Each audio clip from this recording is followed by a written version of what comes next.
ఈ దేశంలో పుట్టినోళ్ళు ఎక్కడికైనా పోవచ్చు, ఎక్కడైనా ఇల్లు కట్టుకోవచ్చు, ఏ ఊర్లోనైనా ఉండొచ్చు. అది రాజ్యాంగం మనకు ఇచ్చిన హక్కు. అయితే రాజకీయాల కాడికి వచ్చేటాలకు మాత్రం వ్యవహారం వేరే లెక్క మారుతుంటుంది. ముచ్చట్లు ఎటెటో పోతుంటాయి. ఇట్లనే ఇప్పుడు తెలంగాణలో జనసేనాని రాజేసిన కుంపటి గట్టిగా మండుతుంది. లీడర్ల మాటలు తూటాల తీరుగానే వెళ్తున్నాయి. ఇక చూడుర్రి. మీరెవరైనా నన్ను బెదిరించే వాళ్ళ మీ అయ్యా జాగీరా తెలంగాణ. ఇక గీ ముచ్చటనే ఇప్పుడు బాగా తిరుగుతాంది సోషల్ మీడియాలో. మంగళవారం పట్నంలో ఉన్న ఇంటికాడ మీటింగ్ పెట్టిన ఏపీ డిప్యూటీ సీఎం గట్టెట్లా మాట్లాడతాడు అని తెలంగాణ లీడర్లంతా ఇంగులం లెక్క మండుతారు. అవు బరాబర్ తెలంగాణ పబ్లిక్ జాగీరే అంటుండ్రు కారు పార్టీ వాళ్ళు. మీ అయ్యా జాగీరా. నేను ఒకటి మాత్రం పవన్ కళ్యాణ్ గారు గుర్తుపెట్టుకోవాలి. తెలంగాణ ఖచ్చితంగా తెలంగాణ భూమిపుత్రుల జాగీరు.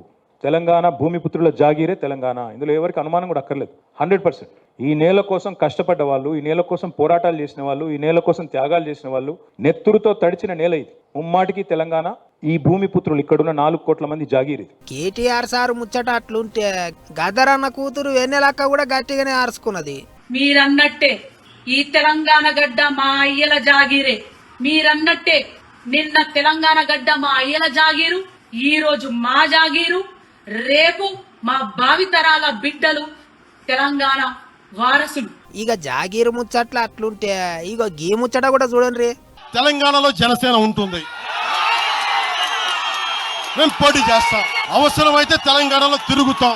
నేనే తిరుగుతా. దీని మీద కూడా గులాబీ లీడర్లు మంచిగానే ఆర్చుకుంటారు. పవన్ కళ్యాణ్ గారిది ఈ మధ్యన ఓజీ సినిమా వచ్చింది. I would like to remind my brother Pavan Kalyan, we have a Telangana OG KCR. ఇక్కడ మా కేసీఆర్ గారు ఉన్నారు. ఆయన చాలు మాకు. He will take care of us, he'll take care of the state and our issues. ఇంకో దిక్కు చెయ్యి పార్టీ వాళ్ళు సుత ఆయమన్నట్టే సురుకులు పెడుతుండ్రు. మంత్రులంతా బాణాలు వేస్తుండ్రు. ఇక ఓ దిక్కు ఇంకా రాపరాప నడుస్తూనే ఉన్నది. అంతల్నే అమరావతిలో ఉన్న పొట్టి శ్రీరాములు విగ్రహం కాడికి పోయి మళ్ళోసారి మాట్లాడిండు పవన్ సారు. చూడండి ఏమన్నాడో. అది ఎవరికి మాట్లాడన్నది?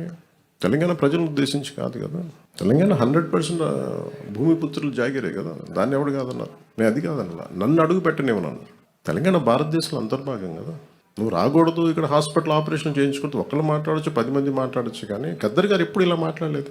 అటు ఏపీ సీఎం చంద్రబాబు సారు కూడా సచివాలయంలో మీటింగ్ పెట్టుకొని గీదే ముచ్చట మీద మాట్లాడిండు. అంటే ఇది కూడా కరెక్ట్ కాదు. ఇప్పుడు నేను తమిళనాడులో పోయి క్యాంపెయిన్ చేసి వచ్చా. తమిళనాడుకు శివకుమార్ కూడా వచ్చాడు. ఆల్ ఇండియా లీడర్సే కాకుండా అందరూ వచ్చారు. అక్కడ కాంగ్రెస్ పార్టీ ఉంది, బీఆర్ఎస్ పార్టీ ఉంది. బీఆర్ఎస్ మొన్నటి నేషనల్ పార్టీ ఆంధ్రలో కూడా యూనిట్ పెట్టారు.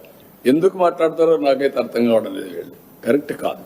ఇలాంటివి మాట్లాడి లేనిపోని ఐ కెన్ సే అనవసరంగా ప్రజల్ని విద్వేషం కూడా అన్నాను. విద్వేషాలు కూడా వీళ్ళు అనుకుంటేనే అయిపో. గిట్లా జనసేనాని పవన్ కళ్యాణ్ సారు రాజేసిన కుంపటి గట్టిగానే మండుతాంది. ఇప్పుడు తెలంగాణలో కూడా రాజకీయం చేస్తామని ఏపీ లీడర్లు, ఎట్లొస్తారో చూస్తామని తెలంగాణ లీడర్లు, 2 రాష్ట్రాల లీడర్ల నడుమ మాటల యుద్ధం గట్టిగా అవుతాంది.